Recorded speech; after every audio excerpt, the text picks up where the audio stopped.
Then as we go forward, the sprint, fantasy playoffs, we are now in an environment where a handful of teams have put up some huge passing performances. We get both Justin Jefferson and Jordan Addison going off in the same game. We have them on the same main event team that's in a sprint. We'll have to decide if we want to split them up or play them together. We have a week in week 13 where Jerry Jeudy goes for 40. We have a week that just transpired where Puka Nacua and Jamar Chase go for 40. Chase's game pushes him above Saquon Barkley for the most points per game in the fantasy regular season, probably locks him into, I shouldn't say that. What's going to happen these next 3 weeks are going to determine who is the 101 next year, but certainly puts him in the driver's seat. We have a situation where in tight end premium, Brock Bowers, George Kittle, and Trey McBride all scored more points than the wide receiver 3. Wow. When we're looking down the stretch, one of the things that has been a little bit frustrating, especially if you don't have those players, is that teams are leaning even more into their workhorse backs around the goal line.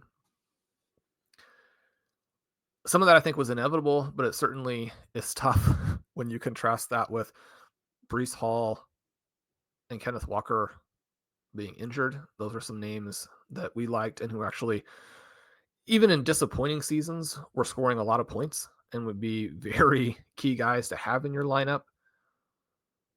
What are some of the things that we are going to see as we head into these 3 crucial weeks? We were talking about various scenarios and ways that the various fantasy races in the various individual playoffs. We're about to do quarterfinals, semifinals, finals for everyone in home leagues. I'm pretty excited because you actually do have each position bringing interesting things to the table in a much more dynamic way, I think, than we even had a month ago.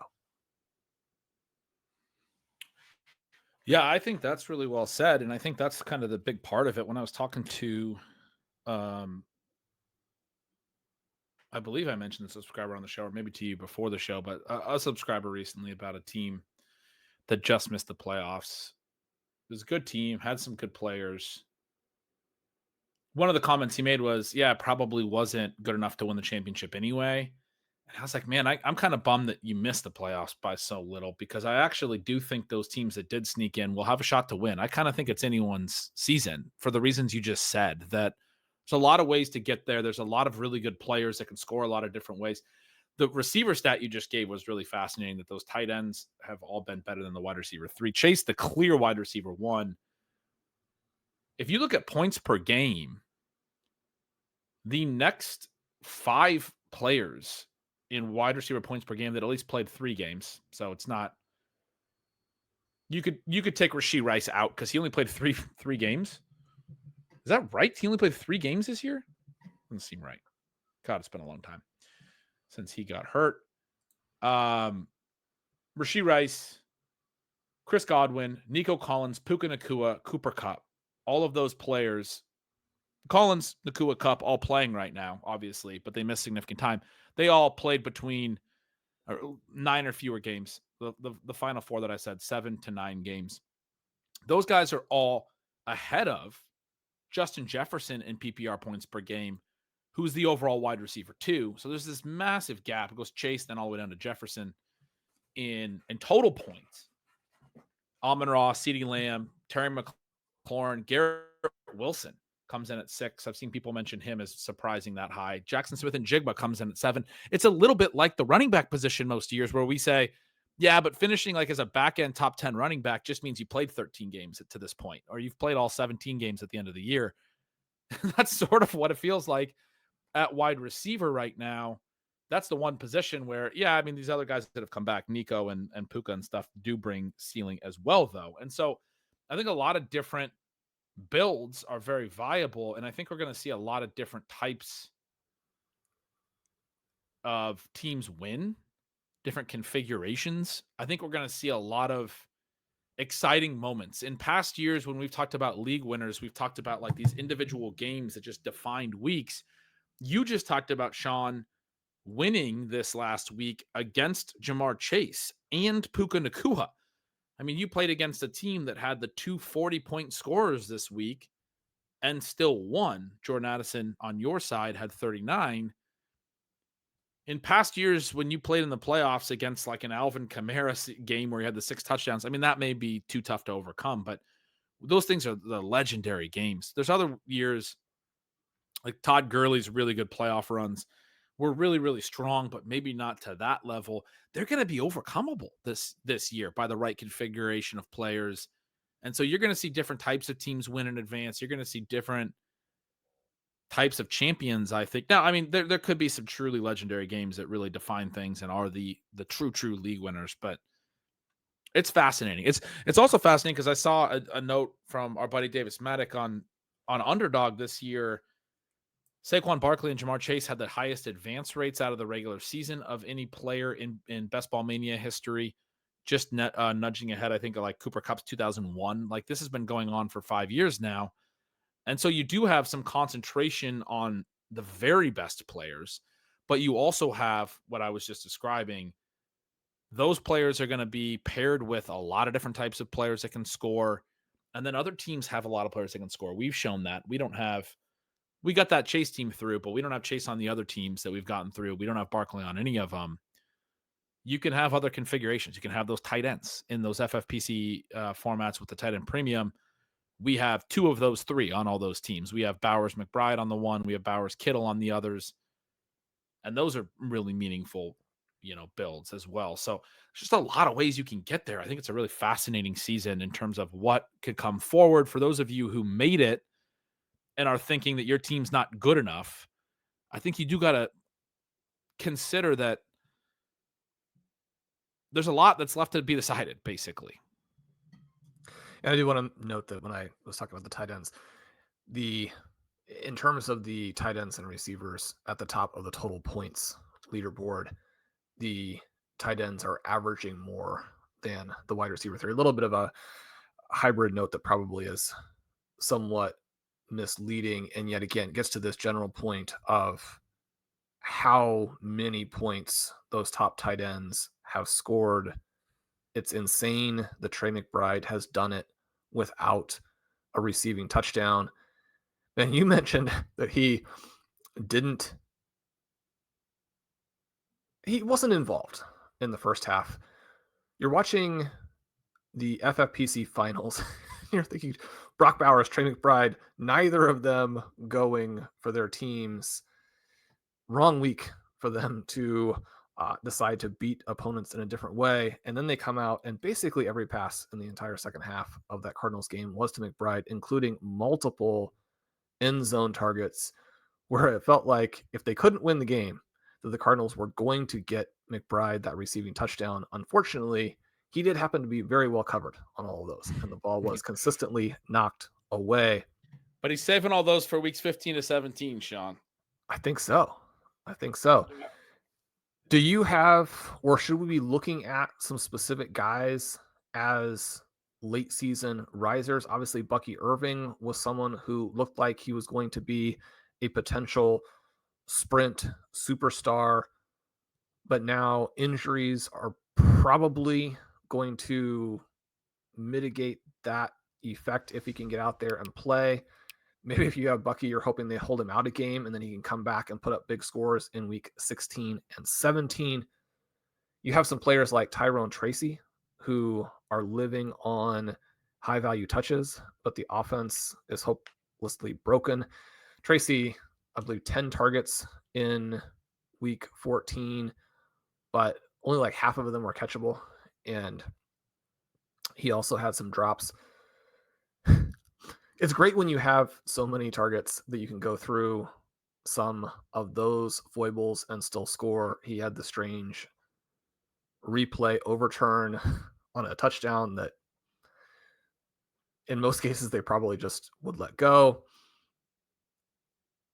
We now have the 2 Jets backs who are interesting if Breece Hall doesn't play. We have Zach Charbonnet, who has the massive high value touch game and scores a long touchdown to complement that. For me, I'm hoping that what we've gotten recently from Chase Brown is very indicative of where he is going, that he might be the most pivotal player. But as we were kind of going through our teams and what's happening here, the 2 most disappointing things for me this season are the collapse of the Houston Texans and the Green Bay Packers passing games, which has the bonus downside of meaning that Josh Jacobs and Joe Mixon are being heavily relied upon. And the way that 2024 is developing and the understanding of green zone tactics means that in any given game, you are looking at 3 touchdowns as a very real possibility for them. But Ben, it's not, I mean, it's not limited to 3 touchdowns. I mean, these teams are going to have 10, 11 possessions. If they have a hot game, I mean, you could be looking at a score for the ages. You could be looking at a Josh Allen type of score from one of these running backs. Yeah. And I mean, that's kind of the scary thing in terms of like trying to pick out names. You named some good ones when you first asked that. Chase Brown was one that came right to my mind. I'm trying to think of the players that can be most impactful from the perspective of, you know, what they bring to different builds and things like that, right? Like Chase Brown is a little bit cheaper. If you didn't have the elite early running backs, they're huge to cover that, right? And if you do, they're a huge addition, you know, because like getting a running back from back there is so powerful. The position, and then you mentioned Trey McBride. He would be my first one. The way that you described them trying to force feed him a touchdown, I wrote up in signals as well. And we seem to be on the same wavelength that he's going to score and potentially multiple times here in weeks 15 to 17. I think he's going to be a really key sprint player.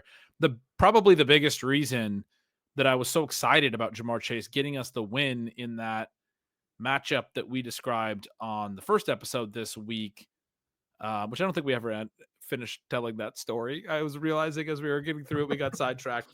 Then we won. But the way that it ended was that Jamar Chase scored a touchdown, in case you guys aren't aware.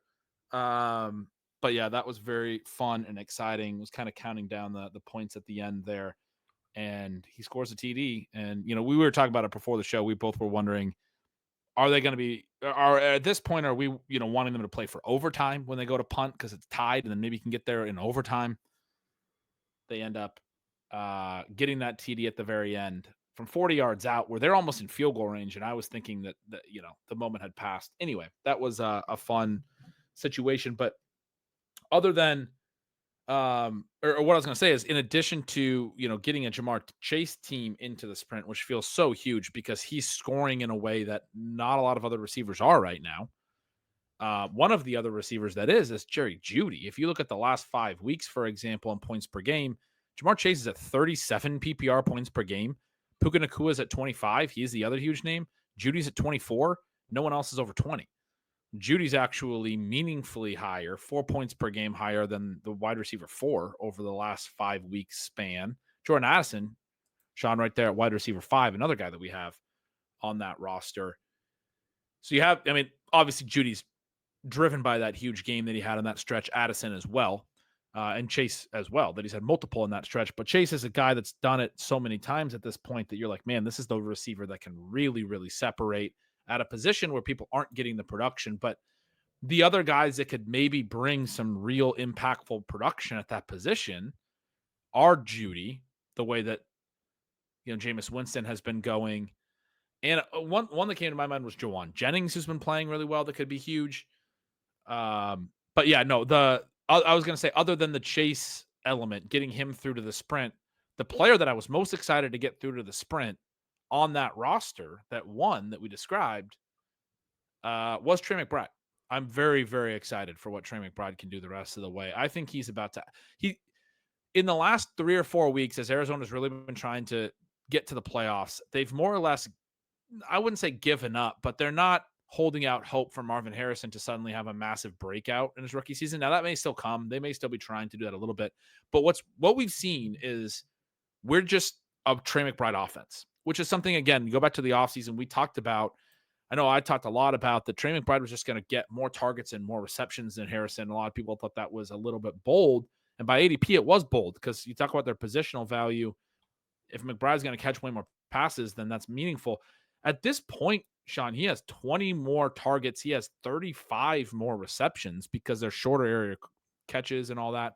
Harrison does have 7 touchdowns. McBride has none. Harrison's, definitely massively outperforming him there, but especially over the last stretch, McBride is getting so much volume. 14 targets last week. Didn't even have a catch in the first half. Still winds up with 14 targets, 7 catches. The week prior, 12. The week prior to that, 15.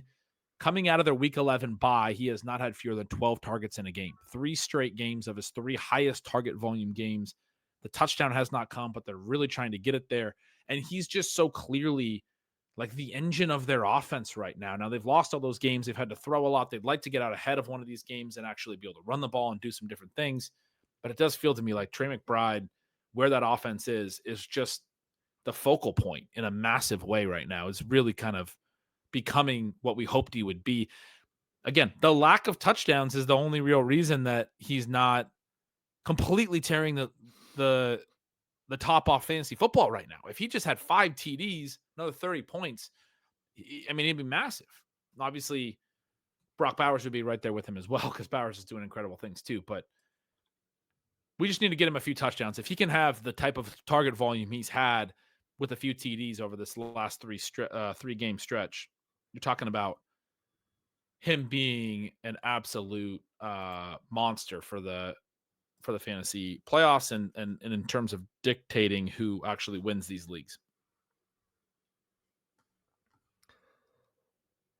The only thing I could really think of while you were going through that is that Colin and I did advance a main event team where we had a pick near the end of the first round. We did not like any of the options. So we said, we're just going to take Trey McBride in round 1. And round 1, Trey McBride has worked out well enough. Yeah. It's been just good enough, Ben, to do Who that. was the round 2 pick coming back? Oh, we got Gibbs. So basically it was a Gibbs McBride team that we took in the wrong order. But we were more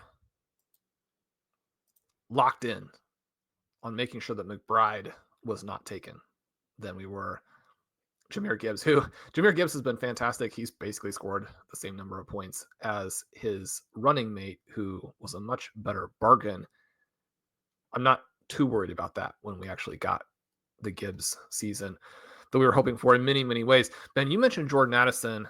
I keep going through in my mind like how we need to play the next 3 weeks, who you can bench. When one of the main events this week we were discussing, it came down to Jerry Jeudy versus George Kittle. It's fantastic that you have that decision, both from the perspective of having enough good players, but also that Jerry Jeudy would be someone who could possibly be in the conversation with a player like George Kittle, who's just been absolutely fantastic. Jordan Addison, how we benched him a week ago, obviously he was coming off of a disappointing week 13. He put up 30 in week 12. So he now has 2 30-point games in the last 3.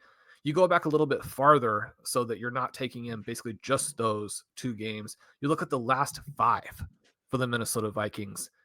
He has a tiny edge on Justin Jefferson in target share. Obviously, he has more than doubled him up with 5 touchdowns to the 2 with Jefferson put up this last week. But it's not just that. He has almost 150 more air yards. He has 20 more yards after the catch. Justin Jefferson, in my Monday write-up where I was talking about going forward dynasty rankings, described him as basically a more multifaceted and dynamic player than Randy Moss and Jerry Rice, which, again, certainly if you prefer those 2 players, I have no problem with that at all. But we're talking about now a 5-game stretch where a player who, again, was an extraordinary guy at Pitt, was a first-round pick, scored 10 touchdowns as a rookie, and has now been absolutely on fire, in part because he gets to play off of Justin Jefferson. I would expect Justin Jefferson to outscore him in the sprint, and yet it's not impossible that Addison would be the high scorer. It's not impossible that both of them put up a bunch of points. It's fun that some of these guys who a month ago are still very much feast or famine types of plays are now moving into that feast category where anytime you don't start them, you feel like you're potentially giving up the game that might win you the $1 million. Yeah, but that's also tricky. Yeah, I mean, these teams, the start sets, I am not, when we're talking about paths to actually winning in those things, I'm just thinking, well, we just got to get the start sets right every single week, because we've had a lot of points on our bench at times as well. You mentioned having Addison in your other two lineups, and I had messaged you prior to us even talking about that and said, I wish our team wasn't so deep so that we had to get Addison into our lineup. You know, some of these teams are, I mean, Addison wasn't even in the discussion for the final spot because they have been so deep. And like you said, we're talking about, like, we sacked George Kittle. I mean, in a tight end premium, because we're talking about Judy versus Kittle for the last spot. And Judy's coming off a 40-point game. I mean, what do you do? You know, it's impossible to set Addison this week coming off a 40-point game. But maybe Jameson Williams has the 40-point game this week. Maybe Jaden Reed does, right? Like, these guys, we're probably not going to play. But the way that you can figure it is obviously tricky right now.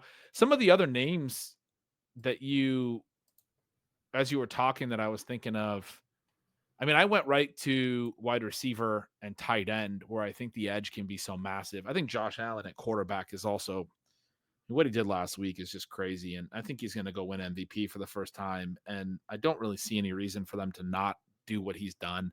This Lions game this week is, I mean, it's going to be a heavyweight fight. The Rams scored very well against the Bills early. And Allen, I wrote in Signals, they may have lost the game, but Allen clearly won my MVP vote because he was just, I mean, he played incredible football, just refused to let the Bills go away. They end up still losing because the Rams were able to continue to execute and play out from in front. And it's a game of possessions. They outran them, but the Bills made it. They scored quick when they had to. They made it a game, right? So he's really interesting. The running back position is the one that's tricky. That I was going to say a couple of the other names, but like Isaac Guerrero and I even think Sincere McCormick, we haven't talked about, Sean. He scores 10.9 PPR points. A lot of people probably like, oh, that's not really anything.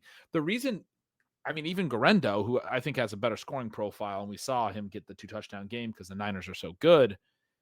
The reason these guys aren't as relevant this season or don't feel as relevant is, again, all of the top running backs are healthy, right? Like, so you have the ability for all those guys to score. You talked about the 3-touchdown games for the Josh Jacobs or the Joe Mixon or whatever. Those things are so plausible that just getting 11 points from Sincere McCormick, people aren't even talking about it. But what's fascinating about him is he did get all the green zone work. He very nearly scored. He did gain yardage both times. He got carries, I think, from the 5 and the 3 and moved it to, like, you know, down to the 3, then like down to the 2 or 1. And then they got a defensive pass interference where Brock Bowers, they got him on a mismatch and were clearly going to go to him, and he clearly would have won. It was against the linebacker, but Aiden O'Connell trips coming out from under center and just chucks it up as he's falling down. It was a crazy play. And, you know, if he just gets out from under center, I think it's an obvious touchdown. Instead, it's an underthrown, like, pop-up, but the linebacker grabs Bowers, you get a DPI, and so the ball gets spotted at the 1, and they do a QB sneak, which means that Sincere McCormick doesn't score. I think if they give him another carry there, he probably would have, frankly, scored, judging by the other 2. He's been running the ball well. He's over 5 yards a carry for his 3rd straight game. If he gets a TD there, and he was getting those high-value touches, and then also the other play I would point out is he takes a screen 20-ish yards earlier in the game, and that gets called back for an illegal block in the back behind the play. If he gets that catch, you're talking about a little bit of a better receiving line, right? He gets a 3rd catch instead of 2. 2 catches for 11 yards. He would have had 3 for 31, right? That's a much different, when we start talking about these high-value touches, chip in 6 points in the passing game as opposed to 3, that's a big difference. He would have had over 100 total yards. He would have had the 3 catches, the touchdown. You're talking about a 20-point game. He had a really strong workload, and then they responded this week by putting Zamir White on IR. It hasn't been clear what his status is, but it's not a new injury, and they've been waiting a couple weeks. But as McCormick's been better and better, they basically were like, well, we're going to shut White down because we're not going to want to cover McCormick up. Does sound like Alexander Madison will be back, but Alexander Madison for the season has a 3.3 yards per carry. McCormick, 3 straight games over 5 yards per carry for the season at 5.5 there. I feel like he's going to continue to get the lead work the rest of the way, and Madison's going to work off of that the way that like he was working off Zamir White in a lot of the scenarios, right?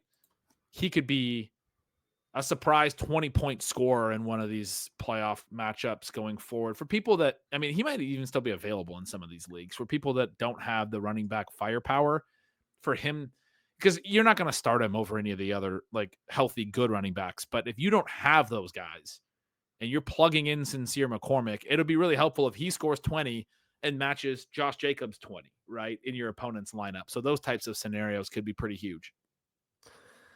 I like all of those. I'm going to throw in a few heavyweight names and then at least one sleeper. Then we haven't talked a lot about Derrick Henry, but he gets the New York Giants this week. So when you're talking about a player who could go for, 220 yards and 4 touchdowns and immediately put all of his teams well above the pack, I think that's a possibility. We have Brian Robinson, who has one of the best boom rates in the NFL this year, up against a New Orleans Saints team that is giving up a ton of points to fantasy running backs and is also just in complete and total disarray. He could be one of those guys who maybe isn't that highly rostered, even though he's been very good because he's missed a few games, but he's someone who I think could have a huge week 15. Neither of those would be great for us, but I think those are pretty likely outcomes. Who was the first that you said? I'm Derrick Henry. Derrick Henry.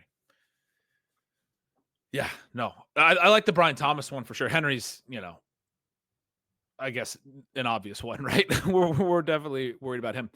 You were going through some matchup stuff. I thought you may have mentioned, I missed the name. I mean, I just heard you say that a ton of yards, but the other name I wanted to mention was Brian Thomas, and he has a really great matchup with the Jets that are giving up a lot of points right now. It depends on if Mac Jones can really do it, but I think it's possible. And one of the things that really jumps out to me there is like his profile, even recently when he's been a little bit more frustrating. At least that's been my general experience of it, not having him on a lot of teams, is that when you look at the last 5 weeks, this is a stretch where most receivers have still just played 4 games because of buys and that type of thing. But he is up near the top of the league in air yards. He's also one of these guys who is also adding the yards after the catch element. That combination, I think, is always really interesting. If you are dynamic in both phases, it can be helpful. Obviously, the guy who's just blowing everyone away in those categories is Jamar Chase. But then, Jerry Jeudy over the 4-game span. Anytime that you're, capturing a 40-point game, it's not surprising that someone's going to show up. But again, it's both before and then after the catch where Jeudy has thrived. Calvin Ridley, a guy who has a lot of empty targets, but is also in that group. And then Cortland Sutton, any of those guys, if they could get hot, were players who weren't that expensive. And so from that perspective, those guys could certainly be league winners or tournament winners. Ben, I'm hoping one of the guys who went on a little bit of a cold streak that showed up in his scoring, it showed up in your database there where you have the green zone carry numbers, but then has turned it around again in the last couple of games. The schedule is pretty viable for Kyron Williams to go off. That would be great, especially if it would neutralize Puka to an extent. And then the New York Jets have Jacksonville this week. As we're recording, Ben, I'm not clear on the likelihood of guys like Brees Hall and Kenneth Walker playing this week, but Isaiah Davis was a name that in some ways might even be a little bit deeper than Sincere McCormick, but he was someone that I added to the back end of several of our rosters. Certainly, I hope that we don't necessarily have to play him, but this is a guy who, similar to some of the things we were talking about for McCormick, way back, um, several years ago now, and how McCormick had to stick. Just the last 2 years for Davis, he goes easily over 100 rushing yards per game and also has 20 plus receptions in both of those seasons. And then you have a week 14 outcome where he gets the rushing TD. He averaged 3.3 yards after contact. He evades 3 tackles. And obviously, this is all in a tiny sample, but you prefer to look good than look bad, right? Allen, at least in the SIS numbers, gets an additional route, but at 16 to 15, they're both involved. Davis gets 22 air yards. He gets 6 targets. Now, he only gets 3 receptions, and at least SIS had all 6 of them as catchable. Different systems do it a little bit differently. I do kind of like the way SIS does it, where not all catchable targets that are not caught are labeled as pure drops. Braylon Allen did have a pure drop, but when you look at the potential value that the Jets could create here in week 15 against the Jags, and then if it does skew a little bit to Isaiah Davis, I mean, either of these guys could put up a big score. I think that if you're looking at deep sleepers, yeah, is an interesting one. Those guys were like basically used purely 50-50. It felt like Davis was getting a little bit more in the second half as he played well in the first half. The end of the game numbers, they're actually on the field together a little bit, so their snap shares were both over 50%. It was like 54 to 53. And like you said, the routes are nearly identical. The targets were nearly identical. They both caught, a few passes. They both got similar rush attempt totals. Like a lot of times when you see the snap share similar, you'll have one running back with more routes, more targets, more passing game involvement, the other with more rushing. This was both running backs play all scenarios situation, and it was about as 50-50 across the board as you'll ever see, where like in all the different phases, the routes and all the different involvement, it was even. I think Braylon did get the one green zone touch, but then Davis got the TD because he broke free on like a 17-yard carry for a score. So he got a carry in the red zone. I mean, it wasn't inside the 10, it wasn't in the green zone, but he's close, and he is able to shoot up the middle and score a touchdown off of it. So, I mean, even that I kind of wrote up as a wash. Like there's getting similar usage in near the end zone. Allen got one green zone touch, not like he got, they only had one combined. If they had 3 or 4 and Allen got all 3 or 4, I probably would have been like, oh, well, Allen has a little bit of an advantage there. It does seem like he might have the advantage at the goal line because he's a little bit of a bigger back. So that would be the one. But yeah, I mean, very interesting. Very interesting. Davis looked really good. You are kind of zeroing in on the running backs. I keep kind of zeroing in as you were talking and thinking through it on the receivers that can really shoot up there. I mentioned Brian Thomas, the other rookie who's had a strong last couple months or month or weeks or whatever.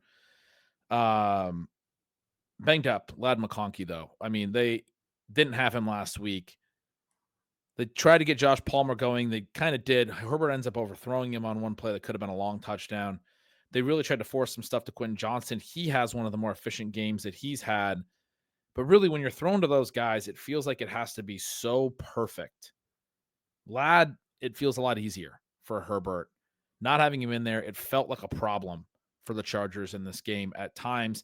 After Disley goes down, they actually get 3 of their biggest plays from the backup tight end, Stone Smart, in this game. And we've talked about how they've just needed to find playmakers, and they seem to lean into that a little bit and be like, well, Stone Smart's going to go make plays. Let's keep throwing it up to him.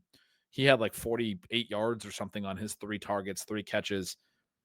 I don't know that, he will actually get enough routes or anything because Disley's set to miss time. So maybe Stone Smart winds up being vaguely interesting. They had another tight end, just as a little note, Tucker Fisk or whatever his name is, that ran some routes as well. He ran about half as many as Smart. So it might be like a 2-to-1 ratio where Smart's not actually like the every down tight end. I'm not sure. I'd rather want to see that than go start playing Stone Smart right away. But vaguely interesting name there. But the point is, there's not a lot of options. And the thing is, I'm talking about they don't have a lot of pass catchers, but they can't run the ball either. Kamani Vidal becomes somewhat relevant again in the fact that he leads the team in snaps and plays more than Gus Edwards and runs 8 times relative to 10 for Edwards. I don't really know that Vidal is actually going to do enough. Like, I feel like he's just going to play out the string on this season as this sort of role player. But it gets to the fact that they don't really trust Edwards either. And I don't think the run rate's suddenly going to spike here. They're going to have to throw the ball, but they don't really have a lot of people to throw to. If Ladd gets back and gets healthy, I mean, that's the answer. Ladd McConkey could get 10 targets 3 games in a row. And I mean, he's been so hot. He is 4th in receiving yards per game over the last 5 weeks, which, again, because he sat out last week, was 4 games for him. It's perhaps not a surprise that the guys at the top of that list all have pretty extraordinary racers, but McConkey's is probably pretty unsustainable, and yet you're not that worried about his catch rate staying at like 80% levels. You're simply thinking, I mean, he's going to increasingly draw targets if he's healthy, and you don't have to be that wildly efficient for him to still be a huge scorer. And then if he does, get in the end zone, he doesn't have a touchdown in that span. If you start scoring touchdowns, if you do somehow break a big play, if you continue to catch every pass because you're so good and Justin Herbert is that accurate, then yeah, I mean, the sky is definitely the limit there. And we could come out another name that kind of shows up at the top, even though he hasn't played a lot in this stretch.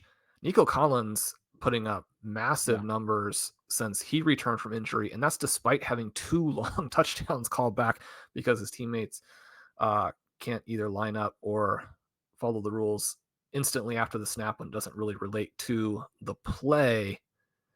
Then Nico Collins, with the way the rest of that passing game is going, I mean, he's a threat to be the next guy to go off for 40 plus. It's crazy. Yeah, he absolutely fits that.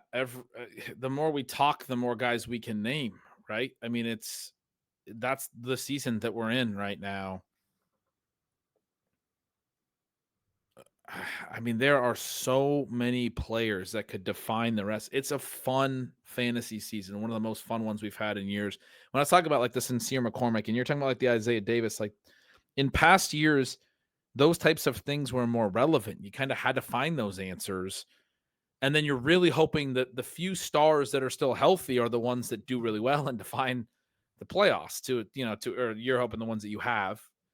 We're sitting here talking about, I mean, there's so many superstars right now that could define this the rest of the way, that are healthy, that are playing well, whose teams are competing, right? We have the 7-team playoff, which is reasonably new, but we didn't always have. And you have a lot of teams that are still in the mix and they want to go after it. The Bengals, they already have 8 losses, but they played on Monday night like they think they can win out and make the playoffs at 9-8. And as long as they think that, I'm happy because they're throwing the ball to Ja'Marr Chase every single time. There are a lot of these teams and players that, I mean, they could be the answer to this question. It is bonkers. One of the teams we haven't mentioned at all is the Falcons, Sean. And I guess one of the stats I would want to throw in before we go is how run heavy they've been. And maybe Bijan can actually hit some explosive stuff, but one of the fascinating things about this Falcons team, I got this brought up to me in the Signals Gold thing, but they had 3 straight games to start the year at a pass rate over expected of at least negative 10%. That's a really extreme negative rate. There's a decent amount of those through the NFL this season. I'm going to tell you exactly how many games. There have been 75 games by all different teams, by my numbers, that have had at least a negative 10% run pass rate over expected. So at least 10 percentage points toward the run. The Falcons have had 3 of those in the first 3 weeks of the season. Week 4, they had that monster game where Kirk Cousins throws for 500 yards. It's still the highest pass yards game this season. Jameis Winston had a close game recently in Denver, didn't quite get there. That's how big his Cousins game was. They were at a plus 6.9% pass rate over expected. Week 5, they were at plus 3.2%. I was writing at the time, maybe talking on the show at the time, about how the Falcons had arrived as the team we thought they were going to be. They were going to be pass heavy going forward. This is a team that negative 10% pass rate over expected games were maybe not even in the range of outcomes because that was so extremely negative and so relative to Kirk Cousins' first few games coming off the Achilles tear. Shawn, in their 8 games since those 2 pass-heavy games, they have not had another positive pass rate over expected game, not one. They've been at least negative 3% in every game, and 5 of the 8 games have been negative 10% again. So they now have 8 total negative 10% or more games out of, what did I say, 75 total around the NFL this year. The Falcons, one of the run heaviest teams in the NFL over the last 5 or so weeks. 4 of those games, negative 10% or higher in the last 5 games. Both games since their week 12 bye. Last week, they were at negative 13%. Their single lowest game in that game in Minnesota. They came out running. They did end up running a lot of plays. Then they're playing with some tempo. You're getting a lot of play volume, and so the pass attempts can still get to a decent number. But as far as, like, I had some people ask me, like, what's up with Drake London? And I'm like, well, I mean, part of that, I think, is that a lot of his short area targets in the early part of the game are just run plays right now for this offense. I love the Bijan mention because when you are thinking through the types of massive spike games that could position your team to win the overall title, they have that again, just apocalyptically bad Giants team in week 16. If you're talking about a running back going for 40 or 50, that would be an opportunity. They have the Raiders this week. That's not necessarily a fantastic run matchup, but it's certainly a game building off of what you just discussed, where their total number of rushing attempts could be absolutely through the roof. You're hoping that Tyler Algier doesn't take too many of those goal line carries. But Bijan has quietly had a really good season. And I mean, this could be his time. Yeah. And on that note, Algier only has 1 green zone touch in the last 3 games. It was that touchdown last week. It came after Bijan had all the touches on that drive and had converted a 4th down the very snap prior. So Algier comes on. It was his first touch of the game, and it clearly came on to spell Bijan, and he scored a touchdown on it. It looked great, and Algier ran well in this game. But throughout the rest of the game, Bijan gets 4 other green zone touches. Algier doesn't touch the ball in close. The week prior, week 13, Bijan had 5 green zone touches. That's a ton. I was telling you before the show, I looked this up as it related to Josh Jacobs.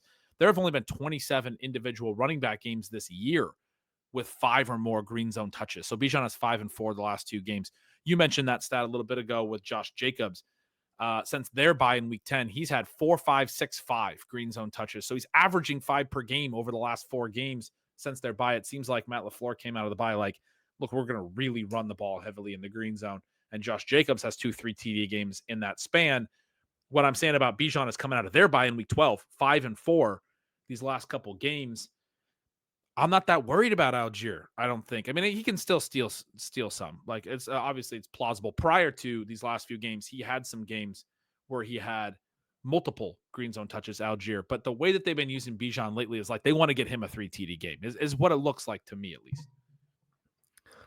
I've mentioned the 2 B Robinsons now. They face up in week 17. If you have both of those guys on a roster, that could be the game that wins or loses the $1 million for you. I would be mostly concerned about play volume in that game if Washington can control the ball and run a lot. I'd be hoping for explosive plays from Robinson, explosive plays from Jaden Daniels. Did you mention your boy Devon Achane yet? I haven't. He led. Achane is going to. He led. Achane had a hilarious game where he had like 3 billion green zone touches. He did finally score one. But Ben, I mean, he's the new and rising Alvin Kamara. Yeah, he led the NFL with 6 green zone touches last week. That's why I was looking at this little database I have, and that's why it caught my eye. Also, tied Zach Charbonnet. They both had 12 overall high value touches for the week lead and also the season lead. That was the most by any running back in a game this year. Both Charbonnet and Achane hit that 12 number. Achane had 11 in week 13. So the last 2 weeks, he has 23 high value touches. Again, the season high in an individual game by any player is 12. The way that he receives the ball, if he can just convert some of those green zone touches into TDs, I mean, you're talking about, I mean, what if he starts to hit on a big play here and there? That's what he was doing all last year. We have not seen that from him. Devon Achane last year, remember, as we came into this year, the big thing we were talking about is this is a guy who averaged like 7 yards per carry, 8 yards per carry, was it? I mean, it was an absurd number. He only had about 100 rush attempts, but he ran for like 800 rushing yards last year. That efficiency hasn't come, but if that came in addition to his receiving role, in addition to now the heavy green zone role that we saw with Raheem Mostert out this past week, very clearly has a profile that could put up one of those 40 or 50-point games as well, I think. I think they're going to all be receptions. And we're just going to 40 play receptions. Tua, and Tua is going to carry us to the $1 million. We finally, I mean, speaking of players who, maybe you're not rooting for if you have all of these elite tight ends, but Colin and I run out a team that is Trey McBride, Brock Bowers, and Jonnu Smith. Jonnu Smith, I mean, in some ways, you're like, thank goodness he finally wasn't involved in week 14, but he could be a guy. Tyreek Hill looks a little healthier. Jalen Waddle finally has shown up in the last 3 weeks. 2 out of the 3 have been good games. Do you like the Dolphins passing offense now as maybe being the way that they make their push? You talked about the Bengals believing they could get in. These deep teams, I mean, some of the AFC teams that are not going to make it are among the best teams in the NFL in my mind. I mean, you would not want to play the Bengals or the Miami Dolphins. I need you to explain to me what's going on with Miami, because I thought this year was going to look a lot like last year, and it hasn't. But in this game, it did. Tyreek Hill, 14 targets, 141 air yards, 30% targets per route, 0.8 Whopper. Jalen Waddle, in a game where Tyreek had that type of volume, 12 targets, 109 air yards, 29% targets per route, 0.65 Whopper. They're both massively concentrating volume in the same game, which is what last year looked like. Tyreek Hill ran away with the league leading targets per out run, weighted targets per out run, all these stats. Jalen Waddle was like 7th. In an offense where the number 1 is running away, the number 2 is still better than a lot of other teams' number 1. It was so concentrated. That's a big reason I wasn't as in on Jonnu Smith. And I wrote recently that was probably a mistake on my part from the perspective of, we know that this offense can feature a guy and concentrate so much work on him that you probably didn't want to take cheap stabs at that tight end in that offense in case this type of season occurred. Although I was in on Waddle for that reason. If Hill has a down year, then Waddle's going to smash. I didn't really foresee Hill having a down year and Waddle having a down year, which is what we've seen, which is where it's opened up to where Jonnu can be the number 1 in some of these games in the last month. Jonnu, no catches in regulation in this game, gets 2 wide receiver screens for nice gains in the overtime, and then catches a touchdown at the end of that. 3 catches, winds up with a really good line, 3 catches, 45 yards, and a TD for a tight end, but no catches in regulation. And like those Whopper numbers and things I was saying, if this game ended in regulation, they would have been even higher. Jonnu cuts into that a little bit. No one else on the team has more than, other than Achane, has more than 1 target. No other wide receiver or tight end has more than 1 target, right? And Jonnu gets these 4, or it has the 3 catches in overtime. I don't know if his 4th target also came in overtime. Presumably came earlier. But can you explain it to me? I mean, is it that they wanted to show that they have other weapons so teams would game plan for other weapons? But then this was a game where they were like, look, we can just go right back to what we think works best, which is Hill and Waddle. I mean, we haven't seen this all year. Jalen Waddle is not going to have a 1,000-yard season probably after 3 straight years of 1,000+ to start his career. But if he has games like this, like, yeah, he might actually run that down. But I mean, this is a guy whose yards per game has been it's still like 19 yards lower than last year, despite, as you said, he's on this nice like run over the last couple years. He's 26 yards lower than he was in 2022, which is his career high in yards per game. And yet, again, as you said, he's been getting there lately. He had 99 yards in this game, 144 a couple weeks back, as two of his three best games of the year. But just so many games of sub 50 yards all season is my point. Is he going to be that player the rest of the way? Is the passing game going to center on Tyreek and Waddle the rest of the way? Then does that mean that Jonnu might actually bust the rest of the way? That seems improbable. I don't understand. I don't understand Miami's offense really at all. And I don't think you sit Jonnu. I think you want guys in an offense that can so easily get the ball to their stars and can concentrate so much volume. But it's tricky. Like, what are they going to try to do? You know? I think you had a lot of different dynamics at play here. I do think that one of the things that has happened in 2024 is that defenses have come up with some solutions for the passing offenses being run by the Shanahan coaching tree. And that is one of the reasons that we have some of these teams that we were so excited about have devolved into just pure rushing offenses. That part has been very frustrating. What are some examples there that you're thinking of? Well, Houston and Green Bay Okay. specifically have been the biggest disappointments in the entire NFL. But the Dolphins also fit into that. You think about some of the things that were happening. I mean, basically, if Jawan Jennings was not having such an amazing season for the 49ers, I think there would be even more questions about how their offense was running. But Brock Purdy has played well. He's been able to elevate him. Obviously, George Kittle is astonishingly good. You see some things there. Yeah, I because think when you that said McVay and Shanahan, I immediately thought of how Jennings and Kittle are both having good seasons, and then what we just saw from the Rams last week and how they're getting the ball to Puka Nacua well. But I think you make a great point with the Packers and the Texans. The Packers look like they didn't know what they wanted to do as a passing game last week. They're using two tight ends. They had Jaden Reed on the field for 50% of snaps. I mean, they're not even getting their best player on the field. I mean, it's just crazy. I think the Dolphins would like to do some of those things, but their run game is broken.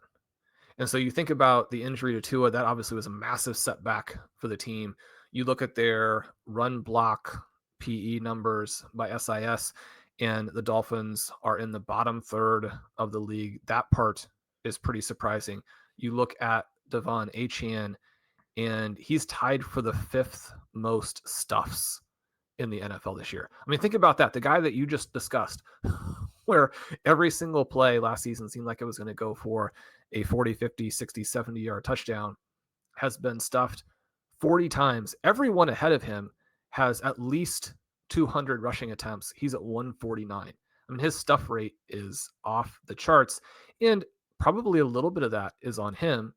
But I mean, we've seen enough from him to know that it's probably other things mostly going on. So then you have to throw. Well, Tyreek Hill is very limited.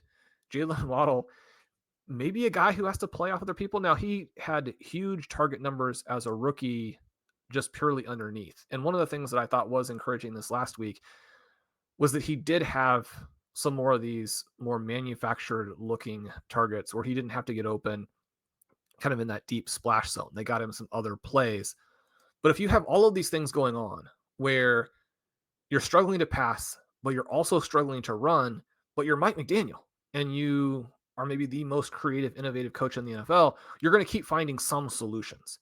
And so you can either spin this as, oh, he's been solved, or, oh, he struggled with all of these things that are both specific to their team and more general, but he's come up with some solutions, which are Achane in the passing game and Jonnu Smith in the passing game. But then in this past week, I think anytime you lose a great player, it's a problem. But if you lose a great player and you're not really in a great situation to be able to then morph the game plan and come up with some solutions, which is kind of the way that I felt like the Jets probably were, then maybe everything opens up. And so, not that we had any option. Again, we were playing Tua because we had to play Tua, but when Sauce Gardner was officially ruled out, I immediately messaged you and like, this could be the thing that changes everything. And partly I was thinking that too because I had to play Waddle in some other leagues and some other championships because the guys who were drafted much later who had passed him in the pecking order were on the bye. Like, this game could be the one that gets everything going again, in part because the Jets are simply not going to be able to play the defense they normally play. They may have numerous breakdowns out there in addition to just not having the pieces that they usually have. The Jets, right? You just said The Jets. Yeah. Yeah, I think everything for them, it goes back to, we were talking on the first episode this week about the Bears and firing their coach, and then you redefine the power structure. And I really do think everything for them goes back to firing Saleh at a time when it didn't really make a lot of sense to me. And I know a lot of Jets fans wanted to see him go. They were 2-3 at that time. They're 3-10 right now. They had held multiple opponents to below 200 total yards up to that point. They haven't done that again all year. That loss to the Vikings in London, which I believe was his last game, 253 total yards to a really good Vikings team over, that was his last game over across the pond. They lose by 6 to a good team. I don't think their defense was the issue. And then they fired the guy who maybe understood they've had injuries and other things, but maybe understood the defense the best and maybe had his finger on the pulse the most. And so you do run into those issues. I've called for people's heads a lot throughout the years, but I think you sometimes run into these major issues where you're expecting interim coaches to be able to do things that, you can't just fire coaches. They matter to the team, right? The ones that don't know what they're doing. Unfortunately, you can't demote your head coach to defensive coordinator. Right. Because that's probably what they wanted to do. Yeah. Wanted somebody else to make those very, very high level decisions. But it's a lot easier to fire your head coach if he's not one of the best coordinators in the entire NFL. Right. I think the defense absolutely collapsed. The very next week, they gave up 359 yards. That was to the Bills. But it was higher than 4 of their first 5 games under Saleh. And then the next game after that, 409 yards to the Steelers. They had a decent game against the Patriots, but gave up a lot more yards than they did the first time they played the Patriots. And then 300 plus to the Texans, who aren't necessarily doing great in every game. 400 plus to the Cardinals after that. 332 to the Colts. They've given up a bunch of, their total yards have just been way worse under Ulbrich, who the other side of it is, you were saying they probably wanted to demote their head coach to D coordinator. They promote their D coordinator to head coach, and then they give him more responsibility coaching the team in addition to trying to fix any potential issues with the defense or what have you. And a lot of the defensive stuff, as far as I understand it, the in-game stuff's all about adjustments. Offenses are trying to make adjustments for what your game plan is and all that. And that's where I think Saleh probably had he's a good defensive coordinator, good idea about what defensive sets to get into and times to blitz and play calling throughout a game, a good feel for that kind of stuff, the D coordinator stuff, the adjustments that you have to make in game. I think he's always been good at that stuff. Anyway, that has been a disaster for the Jets ever since. And yeah, that could be huge for some of these other teams going forward as well that are playing them. That's one of the reasons I mentioned Brian Thomas, is the Jags get the Jets this week. The Rams and the Bills are the other teams. Man, the Bills, I think, Sean, if we talk about players we don't have that we're most scared of, I think for me it's Josh Allen, that in an MVP race, in a situation where they just want to keep winning, they play at the Lions and then they get the Jets in week 17. They get the Patriots in between. The Patriots game could theoretically be a little bit lower scoring, but I don't know. I feel like he's going to have some monster games in here. Just keep that to yourself, Ben. Any other big ones for you? Well, I'm just going to throw out Jaden Daniels as the final note. He's been so much fun this year. They did have, a little bit of a slowdown after he suffers the chest injury. They don't have a lot of talent around him. It would be great if he could have a fantastic 3-game stretch that doesn't feature an avalanche of touchdowns to Terry McLaurin, who I generally don't have him matched up with. So we'll see if they can work that out. Yeah, the QBs often feel irrelevant as the season goes along, but the upside of individual game outcomes in the fantasy playoffs in these races is absolutely huge. So we hope those will go in our favor, but more than that, we hope they go in your favor. We're excited for all of the Stealing Bananas community teams that advanced, rooting for you in your dynasty and redraft quarterfinals this weekend, rooting for you in all of your best ball tournaments to get through your individual pod, rooting for you in your high stakes to score big and get a leg up in winning $1 million here, $1 million there. Then the first 14 weeks of the 2024 season have been the best that I can remember in a long time. I think we have 3 sensational weeks to look forward to. It's going to be a blast. There is so much to come. And I think that's what we kind of covered in this game, this show, talking through different guys that could define these final few weeks. It's hard to just name a few. It would be really hard to draft a team for the rest of the season right now. Like, how would you rank? I mean, we've talked a lot about those types of concepts over the years and obviously, you know, ranking for next year and all these things. I mean, there's a lot of players that would be really interesting to value against each other for these final 3 weeks. If you were in a really high stakes situation where you were just trying to draft a team to score the most points in these next 3 weeks, I don't think it would be that clear to me. A lot of essentially within a lot of those names that we mentioned, who the ones are like, I think what I'm trying to say is I think if you did that most years right before the fantasy playoffs, the guys who went on to score all the points would often be the first round picks. And I think this year, the guys who go on to score all those points might be third round picks in that exercise because there's that many names that could really be that exciting. It sounds to me like Ben Gretch is saying Xavier Worthy is going to be the guy who determines 2024 sprint championships. That'll do it for this episode of Stealing Bananas. I'm Shawn Siegele. With me is Ben Gretch. You can follow at Stealing Signals, at Stealing Lines, at Stealing Signals YouTube, also now on Blue Sky under his name. Ben, I've heard some really positive things there where Blue Sky is doing better with referring than Twitter. So anybody who is missing out on Blue Sky, make sure you get over there and join that community. We'd love to have you over at RotoViz. We have our holiday special going. Ben, we've mentioned how, Stealing Signals, RotoViz, really easy Christmas presents to all of those people who like football and are otherwise hard to shop for. Leave us a rating and review. Helps us so much with the algorithm. We love you guys. We'll talk to you soon.